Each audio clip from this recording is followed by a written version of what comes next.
Are we both in? I think so. There we go. And if I sit up more, I don't look like such a small person. You don't look so big. Better lean in. No, sit Okay. back. Okay. So, do you want me to lead? Sure. Great. Did you get a suntan today? I did. Did you? I did, yeah. Because I'm like, I look really white right now. Well, I'm like always dark though too. Anyways, okay. So, introduce yourself. Hello everyone, my name is Dr. Breanne Kallonen. I'm a naturopathic doctor and the creator of the Wild Side Wellness. This is an online program that helps high-achieving women balance their hormones. And I have two clinical practices, one in Guelph, Ontario, and the other one in Kindersley, Saskatchewan. Awesome. And we're going to talk today about fasting. One of my favorite topics. Very good. Okay, so do you want to just describe kind of your take on fasting? Yeah, there's many different ways that you can do intermittent fasting, and it's all about kind of getting it to be conducive with your lifestyle. So you can do a daily fast. So a lot of my clients, what they'll do is consume all their nutrients within an 8-hour window and then fast for 16. So this is the 16-8 that you might have heard of. That's the most common one, yeah. That is the most common, and it's the most, I find it's the easiest to kind of get in the groove of. And it can change day by day. So you can do 8 hours, you could have breakfast and then have your dinner pushed up, or maybe you want to go to lunch and then eat a little bit later in the night. It can really change based off your lifestyle. Awesome, okay.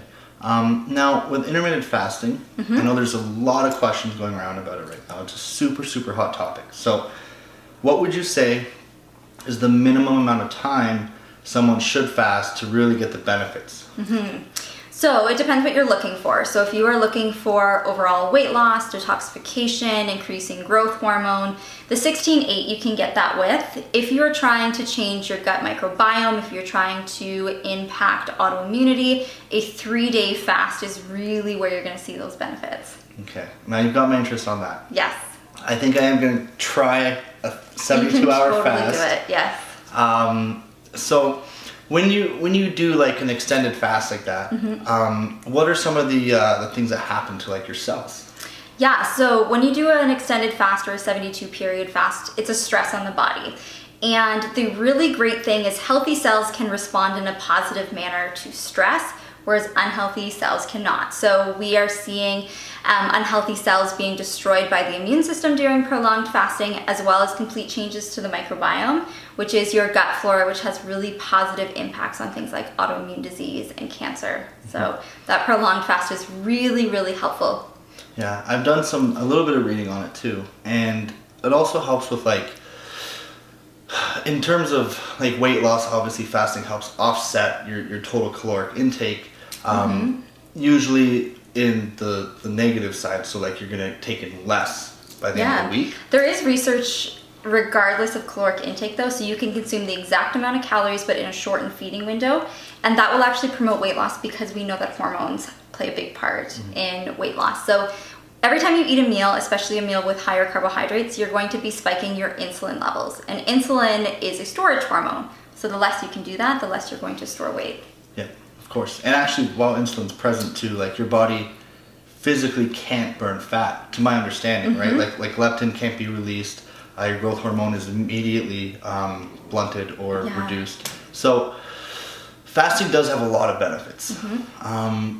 A lot of benefits in terms of weight loss, but also in terms of energy. So cortisol is one of those hormones that changes throughout the day. Cortisol we think of as like a negative hormone, but it's actually really important to have cortisol in the morning. So if you skip breakfast, you are going to positively influence your cortisol curve, allowing you to get that really big spike in the morning. That'll give you energy to get through your day. It helps to break down your fat stores, and it tells your thymus gland to look at all the cells in your body and destroy any that are attacking your own cells. So those autoimmune cells that are moving around, cortisol will actually help to eliminate those, which is super cool. That is really cool. Yeah. Awesome. Okay. And then I just want to backpedal a little bit. So we talked about like the negative cells not being able to survive an extended fast, right? So I also have heard that the currently healthy cells that may not be in the best shape, I'm unsure of the process, but they disassemble and it almost is like it recycles the good parts. Yeah. So what happens is it's called autophagy. So you're actually breaking down those cells that are not behaving well or don't look quite right and using that for energy. So it's a really cruel process, but you have to do a prolonged fast for that. Exercise and saunas can also produce the same effects. So it's a stress on the body, increasing inflammation, but there's almost this rebound positive effect where all those healthy cells become more resilient. Awesome. Wonderful. Yeah, it's really cool. And it's free and easy to do. It's super cheap. Cheap. Everyone can do it. Yes, yeah. Right on. Okay. How frequently should somebody do, let's say, a 3-day fast? Because like the way I'm looking at, I definitely want to jump in and try this.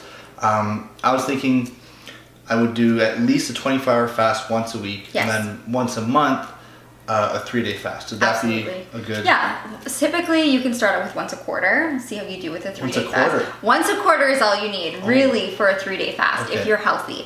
If you are dealing with someone who has autoimmune conditions, cancer, diabetes, like we want to be careful and we want to consider your unique individuality and then choose based off of that. You can do it once a month, kind of finish off the month with a 3-day fast. But you just want to listen to your body and see how you respond.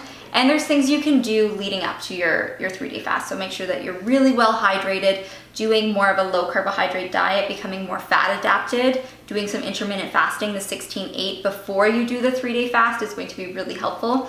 If you pile on the carbohydrates the day before because you're not going to eat in 3 days, you're going to have really bad blood sugar dysregulations and you are not going to feel good going through your 3-day fast. Yeah, the hangriness is going to come out. Well, it's impossible to avoid that, right? Because during that period, your body has to switch from glucose as energy to a more fat-burning state, right? Yes. So, and that happens when people go into ketosis too. So fasting is similar. I almost feel like it's a faster way than ketosis. So people will try and jump into ketosis, hoping to burn more body fat.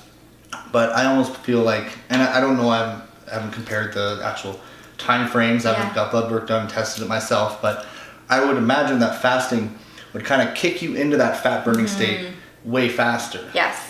Yeah, absolutely. And a couple of things you can do to get into that fat adapted state a little bit faster is to do some HIIT training in the morning. So it doesn't have to be anything long, 10 to 15 minutes of HIIT, high intensity interval training. So doing something really hard for a period of time, resting, really hard period of time resting. That will help burn through your glycogen stores. So glucose, which is your sugar from your carbohydrate, is stored as glycogen in your liver and muscles primarily. The faster you can burn that up, the faster you can switch over into ketosis. And there's going to be a period of time where you kind of feel sluggish, the hangry feeling, you might feel anxious. That is very, very common when people are first starting out intermittent fasting. So just recognize that that is something that's normal. Do that HIIT training and see if it's better after. Oftentimes it is. And the HIIT training will spike your cortisol too, which we just talked about is important in the mornings. Yes. So that's another benefit to that. And that's what I say with clients. Like, I know sometimes it's impossible. You have to do your exercise after work, but the more you can do your exercise in the morning, the better it's going to be, because the last thing you want is that cortisol spike to happen before you're trying to go to bed, because that will negatively impact your body's ability to make melatonin, which is your sleep hormone. So a quick tip is you could take phosphatidylserine if you have to exercise at night, because that'll lower your cortisol response. That's very good to know. Okay, and where would we find that? Phosphatidylserine, you could find that at a health food store. You could use a professional line. The Wildside Wellness store does sell phosphatidylserine. Awesome. Okay, good. Now with we've covered a lot, eh? We've covered a lot. Yeah, I feel like we really dissected that. What are we missing? What about for people that don't want to do intermittent fasting every day? Yes. So like, would this like a 24-hour fast once a week and then just a normal schedule? So that's a good. That's a great way to do it. There's a book called The 5-2 Diet. It's really awesome research showing that 1 to 2, but this book primarily looked at 2 24-hour fasting periods to have profound effects overall. So essentially you ate what you typically would eat 5 days a week, and then you would just fast a 24-hour fast 2 days a week, and you'd break your fast with a 500-calorie meal, and that showed significant weight loss over a couple of weeks, which is really cool. 500 calories. Did it matter which kind, like where the calories came from?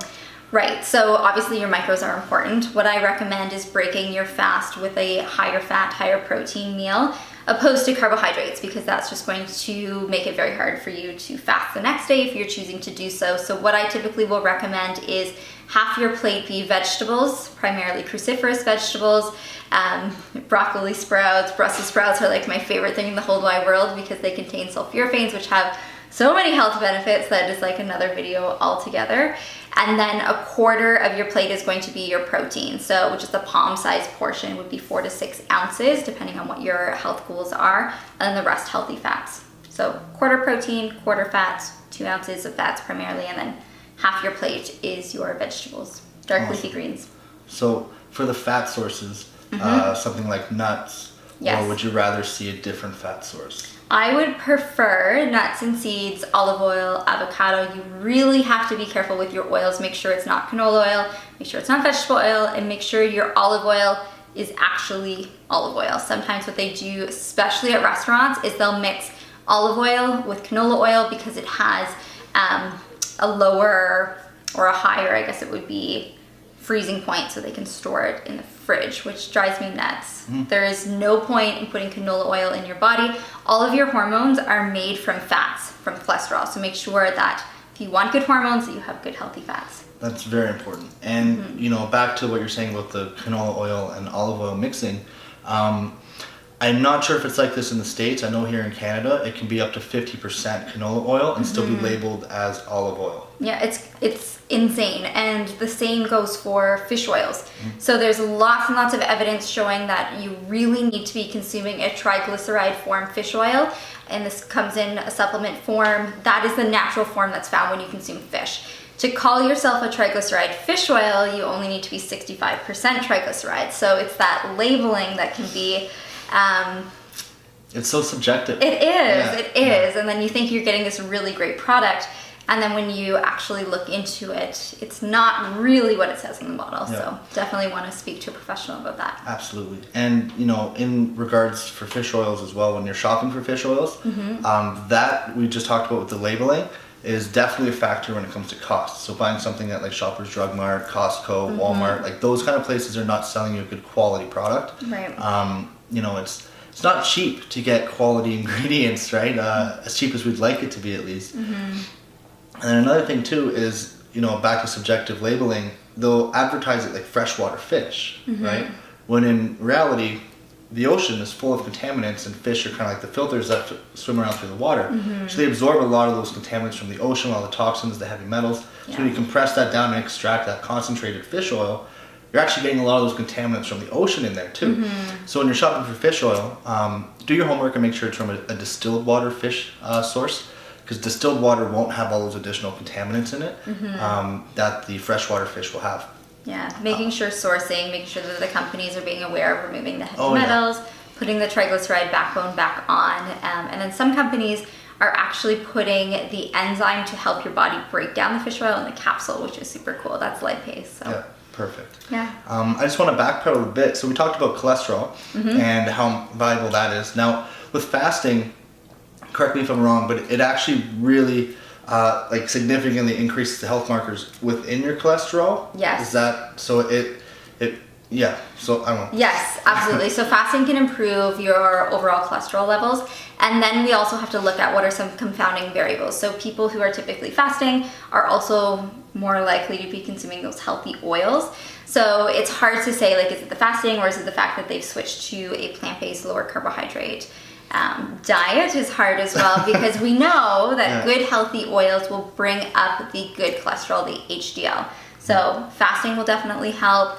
We want to make sure our insulin is under control to help with non-alcoholic fatty liver disease, cholesterol dysregulations, and then really emphasizing making sure to consume a lot of those healthy fats so that you do have that protective HDL increase. Perfect. Okay.